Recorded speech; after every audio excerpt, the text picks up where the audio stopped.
no livro de Juízes, no capítulo 6, a partir do versículo 7. Aleluia. O tema da nossa mensagem de hoje é: o Senhor é contigo. Amém? Juízes 6, 7 diz assim: quando os filhos de Israel clamaram ao Senhor por causa dos midianitas, o Senhor lhe enviou um profeta que lhes disse: assim diz o Senhor, Deus de Israel: eu tirei vocês do Egito, da casa de servidão. Eu os livrei das mãos dos egípcios e das mãos de todos os opressores. Eu os expulsei e dei a vocês a terra deles. E disse: eu sou o Senhor, o Deus de vocês. Não adore os deuses dos amorreus em cuja terra vocês estão morando. Mas vocês não deram ouvidos à minha voz. Então o anjo do Senhor veio e sentou-se debaixo do carvalho que está em Ofra, que pertencia a Joás, da família de Abiezer. Gideão, filho de Joás, estava malhando trigo no lagar para pôr a salvo dos midianitas. E então o anjo do Senhor lhe apareceu e lhe disse: o Senhor está com você, homem valente. Gideão respondeu: ah, meu Senhor, se o Senhor Deus está conosco, por que nos aconteceu tudo isso? E onde estão todas as suas maravilhas que os nossos pais nos contaram? E eles disseram: o Senhor nos tirou do Egito, porém agora o Senhor nos abandonou e nos entregou nas mãos dos midianitas. Então o Senhor se virou para Gideão e disse: vá nessa força que você tem e livre Israel das mãos dos midianitas. Não é verdade que eu estou enviando você? Gideão respondeu: ah, meu Senhor, como livrarei Israel? Eis que a minha família é a mais pobre em Manassés, e eu sou o menor na casa de meu pai. Mas o Senhor disse: já que eu estou ao seu lado, você derrotará os midianitas como se fossem um só homem. Gideão respondeu: se de fato encontrei favor aos teus olhos, dá-me um sinal de que és tu, Senhor, que está falando comigo.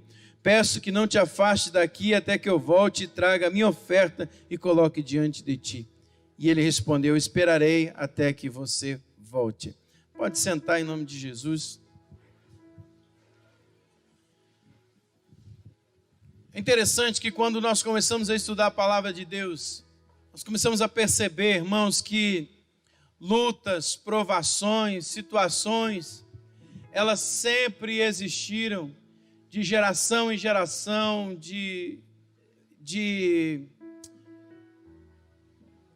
agora me fugiu a palavra aqui, de dispensação em dispensação, você começa a perceber que as lutas sempre aconteceram.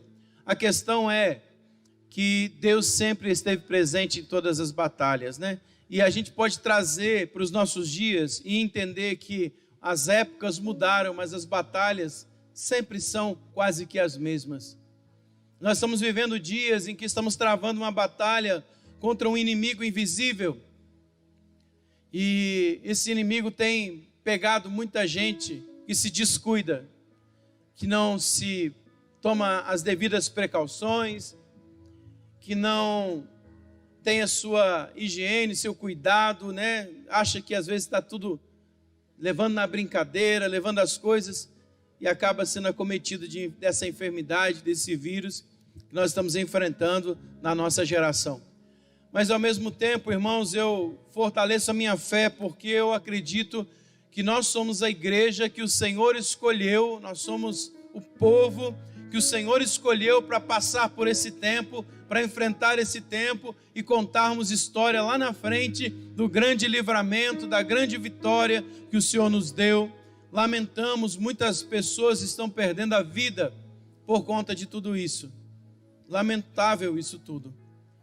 Mas entendemos que, se nós olharmos o texto da Bíblia que nós estamos estudando nessa noite, quando Gideão, ele enfrenta um inimigo, um exército de midianitas, esse inimigo vinha de tempos em tempos, assolava a terra, levava todos os mantimentos, tudo que eles tinham. E naquele momento Gideão se encontra no lagar malhando trigo.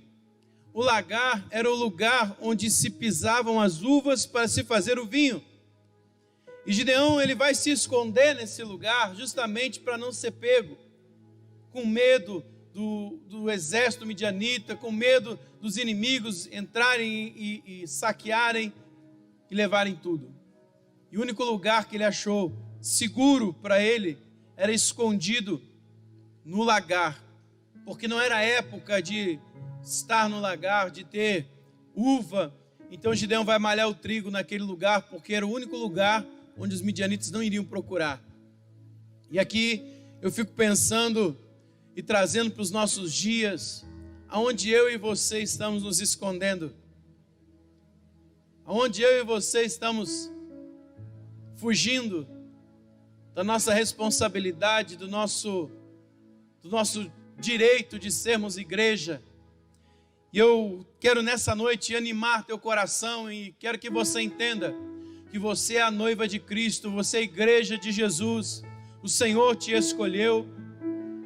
Quando todo mundo estava escondido em cavernas, fugindo do exército midianita, aquele povo de Deus começa a clamar, começa a orar, pedindo para Deus, que Deus faça alguma coisa para mudar aquela história. E aqui eu entendo, irmãos, que há um poder muito grande no clamor. Quando nós oramos e clamamos, nós movemos o céu a nosso favor. Aquele povo que outrora estava afastado do Senhor, começa a orar, começa a clamar, pedindo livramento para Deus. Deus envia um profeta. E esse profeta traz uma mensagem para o povo. Ele fala assim, diz o Senhor: eu sou Deus que tirei vocês lá do Egito, da terra de servidão. E entreguei na mão de vocês a terra que um dia pertenceu a povos estranhos. Mas eu disse que não era para vocês adorarem aos deuses dos amorreus, mas vocês não deram ouvido à minha palavra. Sabe onde eu aprendo que a gente começa a perder as nossas guerras? Quando nós levantamos um outro Deus, que não é o Deus de Israel, que não é o nosso Deus. Quando nós elegemos alguma coisa, ou algo, ou alguém que toma o lugar de Deus na nossa vida. E aqui, irmãos, não é simplesmente se prostrar diante de um outro Deus, mas tudo que toma o lugar do Senhor na nossa vida se torna um Deus. É uma forma de idolatria. E nós vemos aqui, se você, por exemplo, ama o seu emprego mais do que você ama a Deus, o seu Deus é seu trabalho. Se você ama seus bens, seu carro, seus bens, mais do que você ama a Deus, então você tem um ídolo. Se você ama o dinheiro mais do que você ama a Deus, então você tem um ídolo, você tem um outro Deus.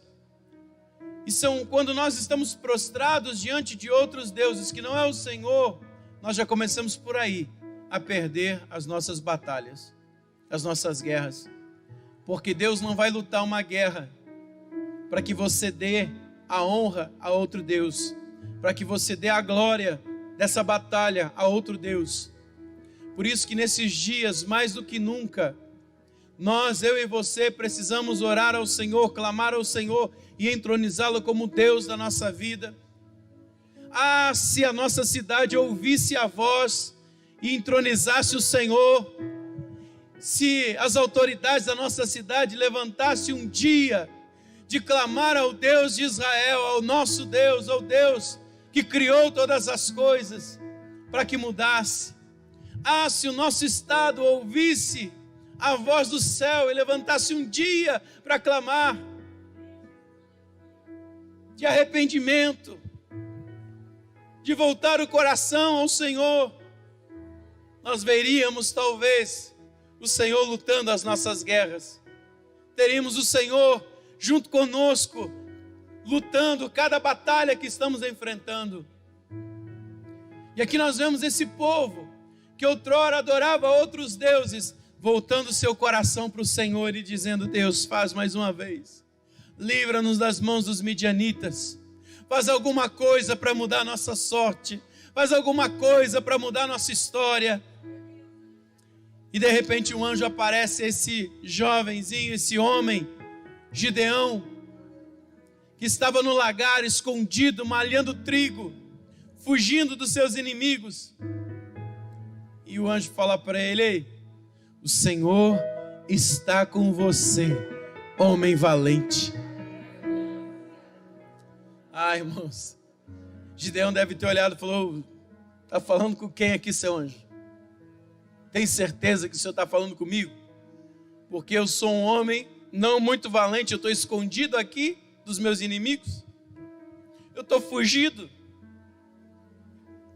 eu não sou um homem muito valente. Sabe qual que é o nosso problema? É que nós queremos olhar para mim, olhar para você. Quando nós começamos a olhar no espelho, a nossa autoimagem, nós não vemos o que Deus vê. Você vê alguém fraco, cheio de defeitos, cheio de pecados, limitado, com tantos problemas, com guerras que você já perdeu, com batalhas que você não conseguiu, e você se julga incapaz de lutar uma guerra que o Senhor está te chamando. Só que o detalhe, meus irmãos, é que Deus não vê o que eu e você vimos. Ele vê aquilo que nós somos e não acreditamos que somos. Deus está olhando para mim e para você e está dizendo: o Senhor está com você, homem valente, mulher valente, jovem valente. É isso que nós precisamos ter, a nossa autoimagem em Deus definida. Quando eu sei que eu sou filho de Deus, eu estou pronto para assumir o meu papel no reino de Deus. Aquele jovem olhou: e eu não me vejo dessa forma. Essa mensagem de hoje é uma mensagem de uma série de 3 mensagens de domingo que eu vou pregar falando sobre improváveis. E Deus ama usar pessoas improváveis. Deus ama usar aqueles excluídos, aqueles que ninguém dá nada para eles, os anônimos. E eu gosto de filme, sabe? Eu e a minha esposa, a gente gosta de assistir filme. Só que a gente não combina muito no gênero. A minha esposa gosta de filme de romance, de filme romântico. E ela já assistiu, acho que quase todos os filmes românticos que já lançaram. Eu já gosto de filme de ação, de super-herói, essas coisas assim, tipo, né, Vingadores, Homem-Aranha, esse trem todo, eu gosto de assistir. E uma coisa que você vai perceber nesses filmes de herói é que todos eles são os improváveis. Você já percebeu? Homem-Aranha é um, vamos falar na nossa linguagem gaúcha, é um piá, magrinho. Dá sorte de uma aranha picar ele. Já pensou se esses magrinhos de hoje têm ideia de morre depois da picada da aranha? Mas aquela aranha dá para ele superpoderes, que ele já não precisa usar mais óculos, fica com uma força incrível e começa a fazer coisas extraordinárias. Você olhar o Capitão América, era um jovem raquítico, magro, que tomou uma bomba, depois não envelheceu mais e ficou forte, quase que indestrutível. Você começa a perceber que essas pessoas eram totalmente excluídas. Ah, pastor, vamos falar da Bíblia? Vamos. Quem era Gideão? Um covarde que estava malhando trigo. Quem era Davi? Só um menino que cuidava das ovelhas de seu pai. Quem era? Vamos trazer para o Novo Testamento. Quem era Jairo? Quem era Lázaro? Apenas um morto que já estava há 4 dias em decomposição. Quem era Bartimeu? Apenas um cego. Quem era aquele endemoniado de Gadara? Era só um homem possuído por legiões, que depois se torna um missionário em 10 cidades. Quem era Paulo? Um perseguidor da igreja. Deus é especialista em pegar pessoas que o mundo despreza. Deus é especialista em pegar pessoas que são excluídas, que ninguém dá nada para elas, e transforma elas em alguém que está fazendo a diferença na sua geração. Está na hora de eu e você parar de nos esconder no lagar e assumir o nosso papel como igreja nesse tempo e fazer a diferença na vida de pessoas e mudar a vida de pessoas. Nunca foi tão necessário que a igreja se levante com uma palavra de vida como nesses dias que nós estamos vivendo. Irmãos, por mais que tudo esteja desmoronando aí fora, Eu e você precisamos confiar no Senhor, precisamos ter a nossa fé inabalável no Senhor e precisamos ajudar pessoas, orar por pessoas.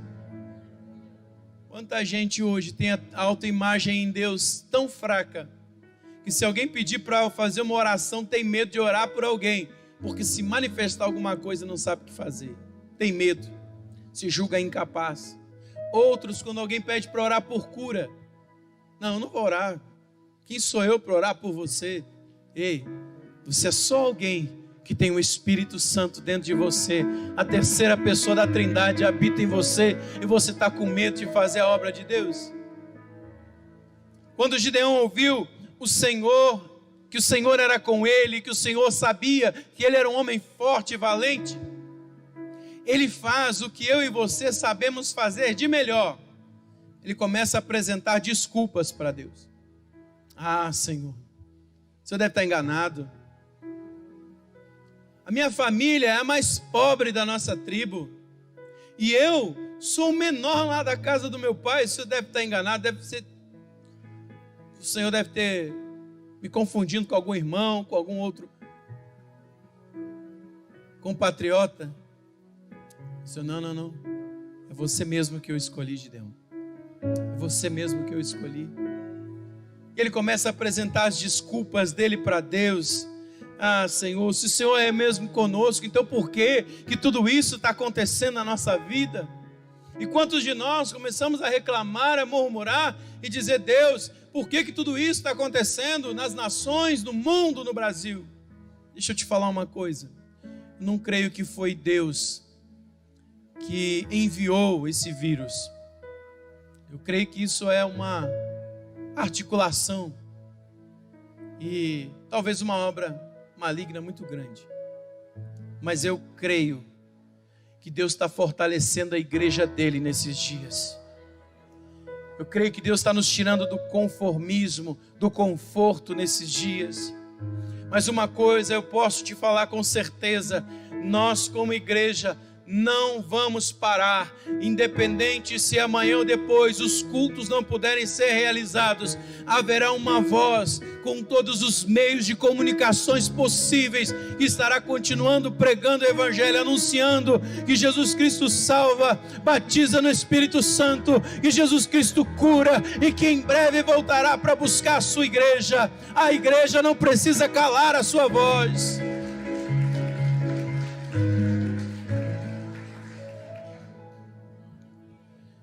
E ele continua dizendo, apresentando desculpas, e eu quero te perguntar: até quando você vai continuar apresentando suas desculpas para não fazer a vontade de Deus na sua vida? Até quando você vai se esconder em cavernas do medo, da culpa, da vergonha, achando que é imperfeito, incapaz, impossibilitado, sendo que tudo que Deus quer é te usar do jeito que você é? Ah, irmãos, Deus não usa aquela pessoa que se acha, sabe? Porque ela só vai dizer: eu consegui isso, ó, na força do meu braço. Mas quando Deus pega alguém pequeno, alguém que não se julga capaz, e essa pessoa está disponível para ser usada por Deus, e ela sabe que no final de tudo, quando a vitória vier, ela vai levantar a bandeira e vai levantar as mãos para o céu e vai dizer: Senhor, muito obrigado. Se não fosse o Senhor, eu não teria conseguido. Tudo é feito por Ti, toda a honra é Tua, toda a glória é Tua. Nós vencemos. Tudo que nós precisamos entender como igreja nesses dias é que Deus quer fazer uma parceria com você. Ele quer andar contigo e quer que você ande com Ele. Mas o fato de Deus andar contigo não significa que você esteja andando com Ele. Você entendeu? O fato do Senhor estar andando contigo não significa que você está andando com Ele. Por isso você precisa urgentemente voltar seu coração para Deus e obedecer. Está disponível. Gideão foi improvável, foi, mas foi alguém disponível. Deus não usa pessoas especialistas, Deus usa pessoas disponíveis. Alguém que está disponível. Sabe, irmãos, nunca foi tão necessário como nesses dias de que eu e você venhamos pregar o Evangelho, falar do amor de Jesus. Acredite, tem pessoas que estão entrando em depressão profunda nesses dias.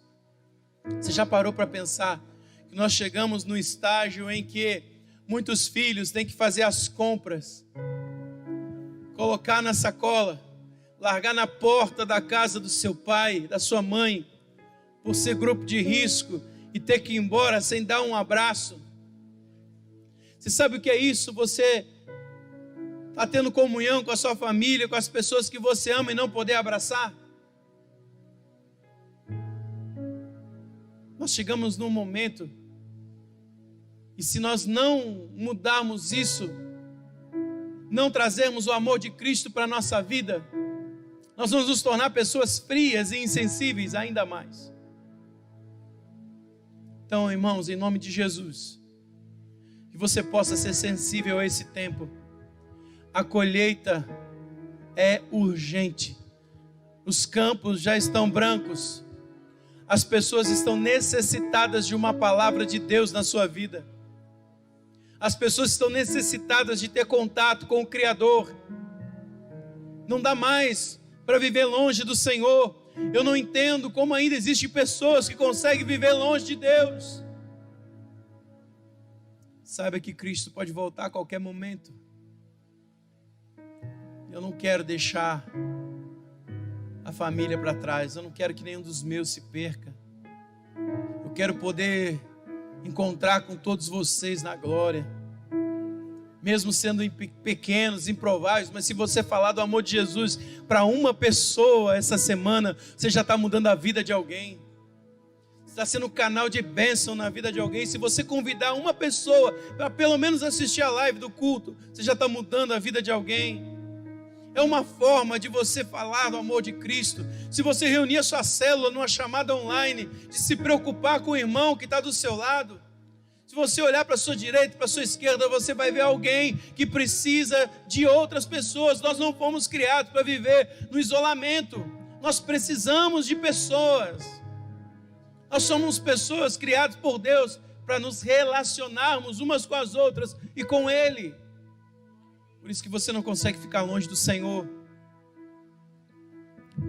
Hoje a gente vê os cultos que nós fazíamos há um tempo atrás, antes de entrar na pandemia, a igreja lotada, passava aqui quase 500 pessoas por domingo, pessoas às vezes ficavam em pé nos fundos da igreja. Hoje você olha num culto que é todo programado para no máximo 50 pessoas, você percebe que ainda tem cadeiras vazias.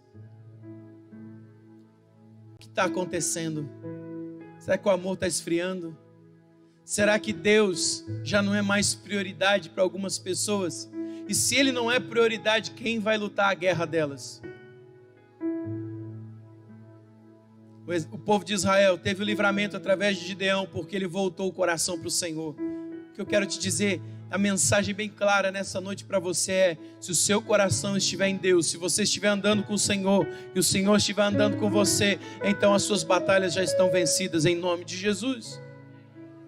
Mas se você não está com Ele, não queira que Ele lute as guerras que você não está andando com Ele. Às vezes as pessoas perguntam: por que Deus permite? Porque você não anda mais com Ele. Por que está acontecendo isso na minha vida? Porque o seu coração não está mais ligado nele. O Senhor jamais abandonou um filho, e Ele jamais vai te abandonar. O problema é que a gente abandona o Senhor e joga a culpa nele. A gente abandona o caminhar diário. Nossa vida, irmãos, não existe uma fórmula para você ir para o céu, senão intimidade, busca com o Senhor, tempo na presença de Deus, vida de oração. Eu posso ser chato, redundante, estar falando disso, mas enquanto eu for pastor dessa igreja, eu vou estar falando que o único jeito de você continuar de pé é fazendo oração, jejum e lendo a palavra de Deus. Eu não conheço outra fórmula que sustenta uma vida cristã senão essa. Eu amo o desenvolvimento pessoal, mas eu entendo que nenhum desenvolvimento pessoal supre um desenvolvimento espiritual. Uma vida no altar, uma vida aos pés do Senhor. Quando você faz para Deus, está disponível para Ele, em tempo e em fora de tempo, você vai entender que Gideão, ele foi um improvável, assim como eu e você, mas ele foi escolhido para uma época, por um tempo, e para provocar um livramento na vida de outras pessoas. E eu quero terminar compartilhando com você o versículo 24. Quando Gideão viu que realmente era o Senhor que estava falando com ele, ele disse: ai de mim, Senhor Deus, pois vi o anjo do Senhor face a face. Mas o Senhor lhe disse: que a paz esteja com você, não tenha medo, você não morrerá. Então Gideão edificou ali um altar ao Senhor e lhe deu o nome: o Senhor é paz. E até o dia de hoje esse altar está em Ofra, que pertence à família de Abiezer.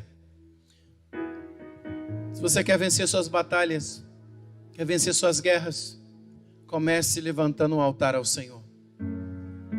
Comece edificando o seu altar. Você é o altar que Deus quer nesses dias. Você é o sacrifício. Sabe, Jesus já pagou o preço por mim e por você. Mas o preço de dobrar o seu joelho, o preço de separar uma hora para Deus todo dia, o preço de gastar tempo lendo as Escrituras, o tempo de gastar uma parte do seu tempo na semana jejuando, esse é o preço que você tem que pagar. Esse é o preço que você tem que pagar constantemente para edificar a sua casa, para edificar a sua vida e para que você não perca as suas batalhas. E entender que o Senhor é contigo. Ele está com você nesses dias. Não tenha medo. Mesmo que você seja um improvável. Mesmo que você seja o mais pequeno da igreja. Mesmo que você seja aquele que quase ninguém dá valor, ninguém nota. Saiba que você é Gideão nesses dias. Pare de malhar o trigo no lagar. Pare de se esconder. E esteja disponível. Aumente sua fé. Aumente suas expectativas. Eu fico muito triste quando eu vejo pessoas dizendo: o ano acabou. Esse ano já era. Ei, esse ano vai ser o que eu e você decidimos fazer dele. Esse ano vai ser um ano que Deus vai fazer coisas tremendas. Acaso Deus não pode fazer em um dia na sua vida aquilo que Ele faria em um ano? Por acaso Deus não pode fazer em dezembro tudo que Ele faria de janeiro a novembro na sua vida? O que é impossível para Deus? Fala para mim. O que é impossível para Ele? Então entenda que esse ano ainda não acabou. Esse ano será o ano que nós vamos ver o nosso Deus nos honrar. Eu estou apegado numa palavra para esse ano. Que esse ano, a palavra para a minha vida, que eu trago e constantemente a minha memória, é aquele versículo que diz que o Senhor, Ele vai restituir os anos consumidos pelo gafanhoto. O tempo que o gafanhoto do corona está consumindo esse ano, Deus vai restituir sobre a igreja. Deus vai restituir sobre a tua vida. Deus vai restituir. E oramos e seguimos firmes na batalha, porque esses midianitas invisíveis, nós já vencemos no nome de Jesus. Fique de pé. Eu quero orar com você. Mesmo que se tenhamos ou não um culto presencial na próxima semana, você vai me ver nos meios de comunicação, trazendo essa série de mensagens sobre improváveis. Creia que você é um improvável, mas é um escolhido. Feche seus olhos, põe a mão na altura do seu coração e aproveite para abrir o seu coração para Jesus nesse momento. Aproveite para confiar no Senhor, para desfrutar de quem Ele é na tua vida. Que você possa ter sentido o Senhor falar no teu coração dizendo: ei, o Senhor está com você. Homem valoroso, homem valente, mulher valente, jovem valente. Não tenha medo. Não tenha medo. Pai, nós te louvamos. Nós te agradecemos, porque o Senhor tem cuidado de nós. Todas as coisas estão sob o teu controle. E nós submetemos a nossa vida, a nossa vontade, à tua vontade. Sabemos que temos pouca força. Somos fracos, ó Deus, e improváveis. Mas sabemos que o Senhor sempre escolhe do meio dos fracos, dos improváveis, daqueles que não são, e faz deles os que são. O Senhor pega aqueles que não têm às vezes conhecimento para confundir a sabedoria dos sábios. E nós te louvamos, ó Deus, porque somos fracos, porque a tua palavra diz que o teu poder se aperfeiçoa na nossa fraqueza. E como é bom ser fraco, porque vivemos na tua dependência.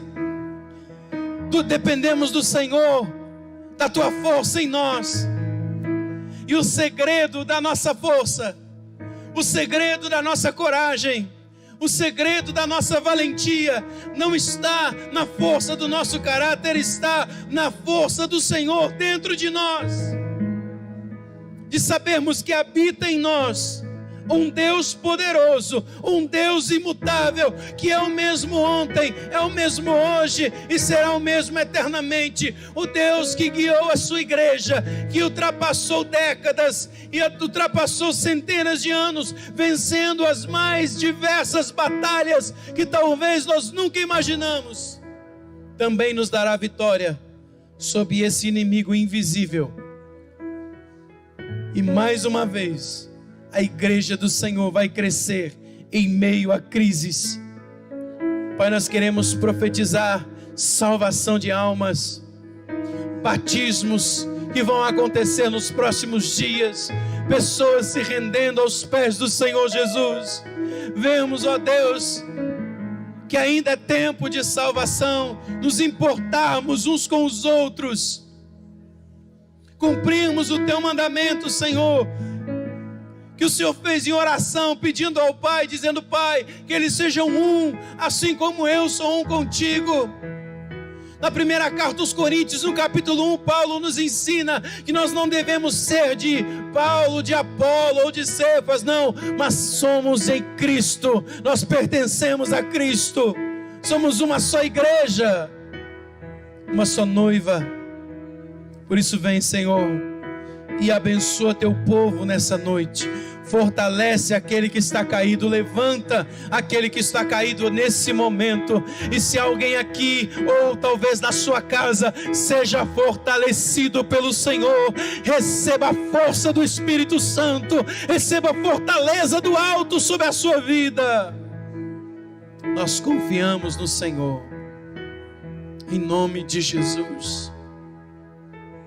Erga suas mãos e comece a dar a glória que é dele, comece a dar a honra que é dele. Eu quero te dar uma palavra profética. O Senhor está com você, homem valente. O Senhor está com você, mulher valente e virtuosa. O Senhor está com você, jovem. Creia nisso em nome de Jesus. Aleluia. Nós te louvamos, papai. Te louvamos. Fortalece a tua igreja em nome de Jesus. Você crê nisso? Você pode aplaudir o Senhor nessa noite.